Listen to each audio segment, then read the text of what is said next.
हिंदू मुस्लिम को लड़ाने वाले? कहाँ गए? कहाँ गई गैंग? कहाँ गए वो ह्यूमन राइट्स वाले? अब नहीं तुमको बुरा लग रहा है? टेररिस्ट मरता है तो अभी तक आंदोलन चालू हो जाते तुम्हारे, है ना? अब कहाँ गए बे? छुप गए होंगे घुसंड में। हाँ, क्या हुआ अब ह्यूमन राइट्स? मत सोल्जर का कौन सा राइट है? मतलब हम इंतजार किस बात का कर रहे हो आप? हाँ, क्योंकि सेलिब्रिटी नहीं मरा अभी तक तुम्हारा कोई, अभी तक तुम्हारा कोई नेता नहीं मरा ना बड़ा वाला, इसलिए। और मरता भी है नेता तो क्या कहेंगे वो इस पार्टी का था। अबे यार समझ में नहीं आता। एक बार बताओ, हर चीज में पॉलिटिकल। एक सबसे बड़ी कंसर्न ये है, एक बार मर्दानगी दिखाओ बे, एक बार अंदर से अगर थोड़ा सा भी कूदा है ना, इकट्ठे होके दिखाओ। ये जो है ना जो चल रहा है तुम लोग का, यहाँ बस बुराई करेंगे इसका इसका। अभी आप खामियां निकालने शुरू हो गए। खामियां ठीक है, सबको पता है क्या क्या खामियां हुई है। सोल्यूशन क्या है? सोल्यूशन पे बात करिए, उसकी है दम। 24 से 48 घंटे रुक जाओ जरा, फिर देखना सब चैनल पे आएंगे वो इसकी बात करेंगे, इसकी बात करेंगे। शहीदों का क्या बॉस? मैं बोलता हूँ इस पूरे देश को इस बार सीधे बायकॉट कर देना चाहिए अगर इसका जवाब नहीं दिया गया तो।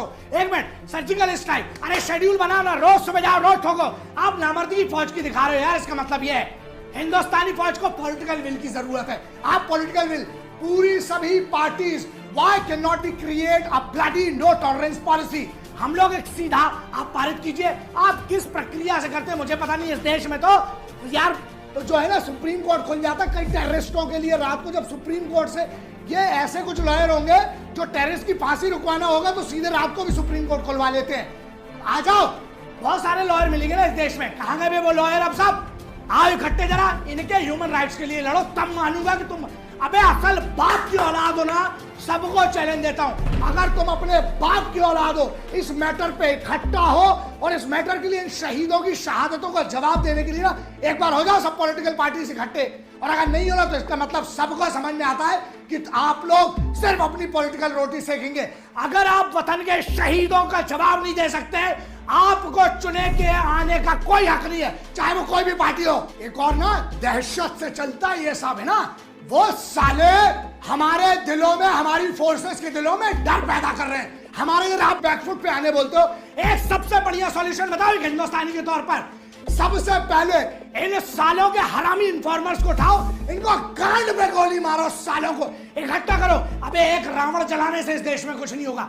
इकट्ठा करो सालों को, सबको खड़ा करके इनकी गांड में गोली पब्लिक में मारो सालों की।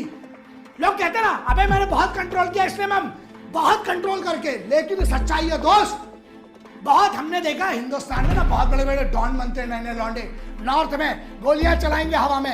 अबे तुमको डॉन बनना है ना, अबे हम तो बोलते तुम इनमें से किसी को मारो ना, मैं लड़वा लूंगा तेरा केस। ऐसे किसी को ठोको साले हरामियों को जो इंफॉर्मेशन दे रहे हैं। ये साले ना कभी हिंदुस्तान के सगे थे जो इस टाइप का हमला करवाने में मदद करते हैं, और ना ये कभी हिंदुस्तान के सगे होंगे।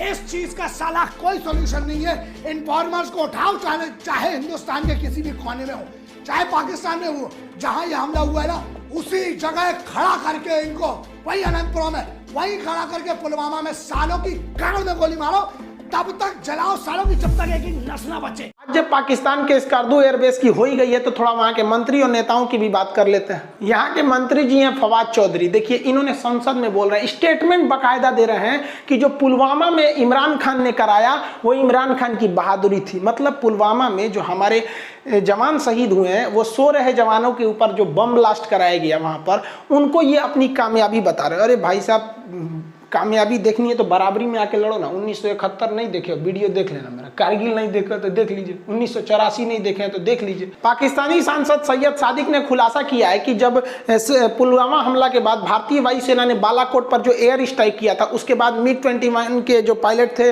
अभिनंदन वर्धमान जी, इनका जब फ्लाइट जब क्रैश हुआ था, जब नीचे उतरे थे तो इनको पाकिस्तानी आर्मी ने पकड़ लिया था।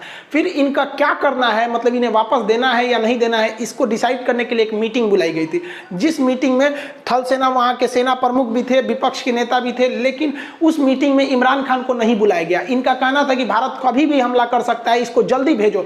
जबकि उनका खुद वहां के सांसद का कहना, हम कहते तो कोई बिलीव नहीं करता, वहां के सांसद का कहना है कि इनके थल सेना प्रमुख के पसीने छूट रहे थे, पैर कांप रहा था कि भारत कब हमला कर देगा। और इन्होंने कहा कि जल्दी निकालो नहीं तो रात 9 बजे हमला कर देगा। इसलिए आपको याद होगा विंग कमांडर अभिनंदन वर्धमान को रात में छोड़ा गया था कि भैया जल्दी जाओ यहाँ पर, वहां पे, वरना हम लोग लोग तो छोड़ते लोग कभी नहीं किसी कीमत पे। और ये बात बहुत अच्छा हुआ आपके लिए, बहुत अच्छा काम किया आप अपने देश के लिए, वरना हम आपको विश्वास नहीं है तो सुन लीजिए। हमारे जो एयर चीफ थे धनोआ साहब, इन्होंने स्पष्ट किया कि अगर वो लोग अभिनंदन वर्धमान को नहीं छोड़ते तो भारतीय वायुसेना जो उसके फॉरवर्ड एयरबेस है, जिसमें पठानकोट आता है, अंबाला एयरबेस आता है, चाहे वो आगरा एयरबेस, जोधपुर एयरबेस या श्रीनगर एयरबेस से, सारे एयरबेस को ready to fight alert mode पर रख दिया गया था। और पाकिस्तानी आर्मी के जो फॉरवर्ड ब्रिगेड है जो पीओके में है, तैनात है, उसको तुरंत एकदम फर्स्ट ऑर्डर थे उसको तबाह करने के लिए, क्योंकि पाकिस्तान रेडी नहीं था। और हम लोग तो पहले से रेडी थे, क्योंकि हम लोग करके आए थे सर्जिकल स्ट्राइक, एयर स्ट्राइक में, तो हम लोग पहले रेडी थे।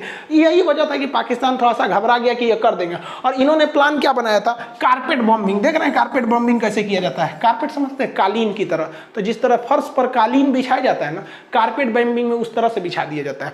देखिए हमें तकलीफ इस बात पे लगती है कि कोई हमारे पीठ पर आकर खंजर भोंक देता है। पुलवामा में फौजी आराम से बस में सोए थे, धमाका से उड़ा दिए, ये गलत लगता है ना। अरे भाई मारने का शौक ही है तो खुला ऐलान करिए कि युद्ध करना है, फिर हमारे वीर सैनिक दिखाएंगे कि हम लोग क्या चीज हैं। खैर हमें अपनी सुरक्षा को थोड़ा ध्यान रखना चाहिए, हमारे पास इंटेलिजेंस फेल्योर नहीं होना चाहिए, क्योंकि आप देखेंगे पुलवामा हमला भी हमारी अगर इंटेलिजेंस पहले से रहती तो हम इसे रोक सकते थे।